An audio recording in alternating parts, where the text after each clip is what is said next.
दोस्तों,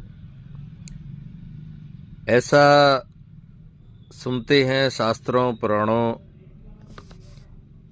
में और हमारे महाकाव्यों में कि हमारा देश हजारों साल से एक विकसित सभ्यता रहा।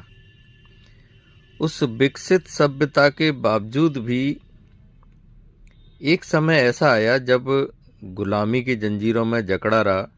1000 साल ये गुलाम रहा और उसके बाद फिर एक समय आया जब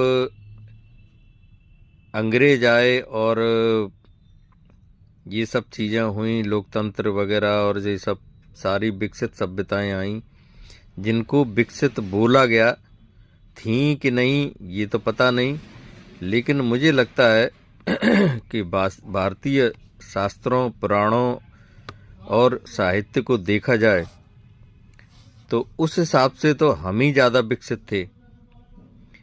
सीमा आनंद नाम की एक सेक्सोलॉजिस्ट मान लो या सेक्स के ऊपर ज्ञान देने वाली मान लो, जो भी है, ज़्यादातर वो इसी मुद्दे पर बात करती हैं। सीमा आनंद जी ने अभी बड़ा तहलका मचाया एक इंटरव्यू में, एक पॉडकास्ट में, और बड़ी आलोचना हुई उनकी। कुछ लोगों ने बड़ी तारीफ की, कुछ लोगों ने आलोचना की।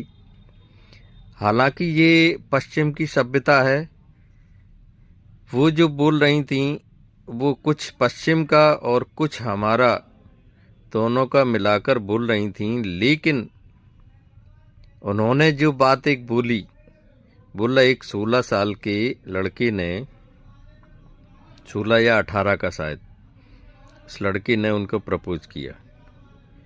चलिए ठीक है भैया, प्रपोज कर दिया, अच्छी बात है, लेकिन ये भारतीय मूल्य नहीं है।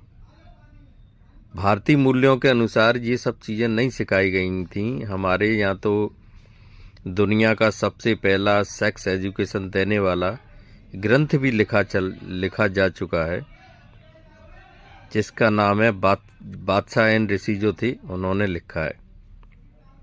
तो हमारे यहाँ तो ये चीज़ें पहले से ही थी। फिर आप ये ज्ञान पश्चिम से ओतप्रोत होकर क्यों दे रही हैं, ये समझ में नहीं आया।